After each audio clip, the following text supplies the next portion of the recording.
अपराध एवं अपराधियों के विरुद्ध प्रभावी कार्रवाई करने के क्रम में जनपद संभल की पुलिस टीम द्वारा निरंतर अंतर्राज्यीय बीमा गिरोह के सदस्यों के विरुद्ध कार्रवाई की जा रही है। इसी के क्रम में आज जनपदीय पुलिस द्वारा एक ऐसे गिरोह का खुलासा किया जा रहा है जिन्होंने बीमा क्लेम की राशि को हड़पने के लिए अभी तक 2 हत्याओं को एक्सीडेंट का रूप दिखाते हुए कारित किया है और 1 हत्या की प्लानिंग इनके द्वारा की जा रही थी। पूरा घटनाक्रम इस प्रकार है कि जो हमारा मूल मुकदमा था 13/25 जो कि थाना रजपुरा पे पंजीकृत था, जिसमें पहले 2 अभियुक्त ओंकारेश्वर मिश्रा करण और अमित पकड़े गए थे, उसी में एक अन्य अभियुक्त शाहरुख की गिरफ्तारी फरवरी 2025 के अंदर की गई थी।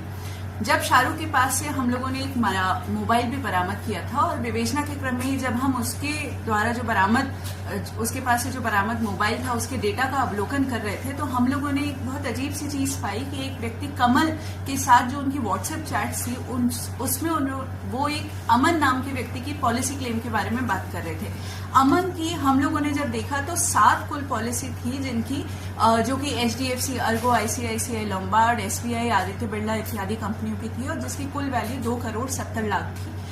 अमन की क्लेम की बात चल रही थी। हम लोगों ने ये भी देखा कि उसकी एक FIR जो कि जिसमें कि उसकी मृत्यु एक्सीडेंट से होना दिखाई गई थी, जो कि थाना रहरा जनपद अमरोहा पे मुकदमा पंजीकृत था, वो थी। उसके अलावा FR की जो कॉपी थी वो भी थी। क्लेम के डॉक्यूमेंट्स को जब हम लोगों ने गहनता से देखा तो उसके अंदर PM रिपोर्ट और पंचनामा भी संलग्न था और PM रिपोर्ट को जब देखा गया तो अमन के शरीर पे एक्सीडेंट की चोट दिखाने के बावजूद पूरे शरीर पे कहीं पे भी कोई खरोच भी नहीं थी और मात्र सर पे 4 बड़ी इंजरीज थी, जिसमें 2 चोटें 3/5 सेंटीमीटर की बोन डीप इंजरीज थी। हमें इस बात का संदेह हो गया क्योंकि हम बीमा गिरोह पे लगातार काम कर रहे थे कि ये एक एक्सीडेंट ना होकर एक सुनियोजित हत्या हो सकती है। इसलिए हमारे द्वारा एक रिपोर्ट प्रेषित की गई कि इसमें अग्रिम विवेचना की आवश्यकता है और DIG सर के आदेश से ये अमरोहा से ये विवेचना जो है थाना रजपुरा में ट्रांसफर हुई। इसी की विवेचना के दौरान जो हमने दस्तावेजों से 2 प्रमुख अभियुक्तों को चिन्हित किया था, उनका नाम था कमल और वेद प्रकाश, जो कि धनारी के रहने वाले हैं। इन लोगों को हम लोगों ने बुलाया और इन लोगों से गहनता से जब पूछताछ की गई तो इन लोगों ने स्वीकार किया कि इनके द्वारा बीमा क्लेम की राशि को हड़पने के लिए अमन की हत्या की गई, जो कि इनकी सगी मौसी की लड़की का लड़का था। इनकी मौसा जी की डेथ हो चुकी थी और मौसी की लड़की की भी डेथ हो चुकी थी। अमन जो व्यक्ति था वो एक तरीके से अनाथ था और उसका कोई भी आगे पीछे नहीं था, तो इसलिए इन्होंने अपने अन्य साथी, इसमें एक सुनील नाम का व्यक्ति है जो कि थाना रजपुरा के हिरौनी का रहने वाला है और इसमें इनका आप कह सकते हैं लिखा पढ़ी में मुंशी था, वो बीमा की पॉलिसी की बहुत अच्छे से जानकारी रखता था। इनके अन्य साथी ओम प्रकाश प्रेम शंकर थे जिन्होंने इनको आइडिया दिया था किस तरीके से हत्या करनी है, जो कि धनारी के रहने वाले निर्देश और उसके जो सगे मामा हैं उदय भान, वो भी इसके अंदर इनके साथ घटना में शामिल थे।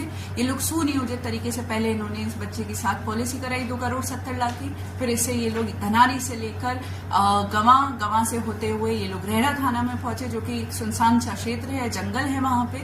उसको अत्यधिक दारू का सेवन कराया, फिर उसके बाद हथौड़े से उसका सर फोड़ के उसकी हत्या कर दी। बाद में खुद ही वादी बन के इन्होंने थाना रहरा पे मुकदमा पंजीकृत कराया और क्लेम की राशि हड़पी, क्योंकि हमें इस बात का अंदेशा हो गया था कि ये इनके द्वारा कारित की गई पहली घटना नहीं हो सकती है।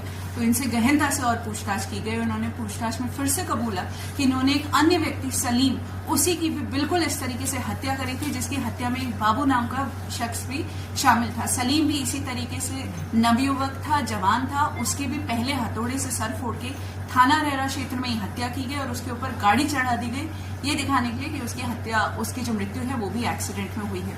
सलीम की मृत्यु से ये लोग 78 लाख रुपए का क्लेम ऑलरेडी पा चुके थे। इसकी अमन की मृत्यु के बाद अभी तक ये 20 लाख रुपए का क्लेम पा चुके थे। इन लोगों की साजिश के तहत ये लोग जो ओम प्रकाश है उनके सगे जीजा रमेश की भी हत्या करने वाले थे, उसके नाम पे ये लोग 4 पॉलिसी अभी तक करा चुके थे। एक बहुत ही क्रूर गैंग है जो कि ऐसे व्यक्तियों को चिन्हित करता है जो कि नवयुवक है, क्योंकि उनका प्रीमियम कम लगता है और बीमा का क्लेम का पैसा उन्हें ज्यादा मिलता है।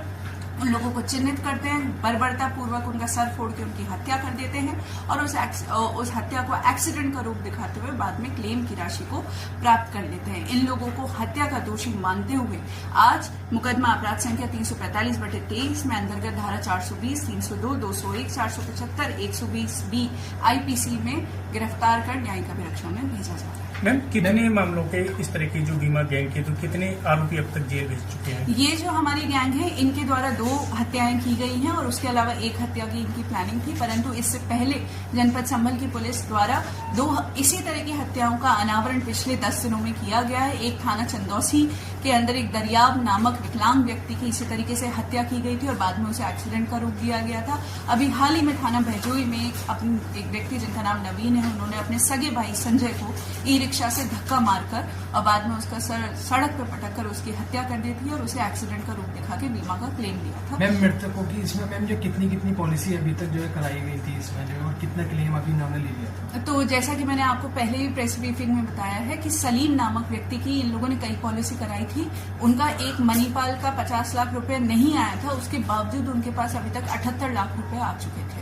उसके अलावा जो अमन है, अमन की इन लोगों ने 2 करोड़ 70 लाख की पॉलिसी कराई थी। 20 लाख रुपए का क्लेम ये अभी तक प्राप्त कर चुके थे। जिनको ये मारने वाले थे उनकी ये 4 पॉलिसी काफी अच्छे वैल्यू की अभी तक करा चुके थे।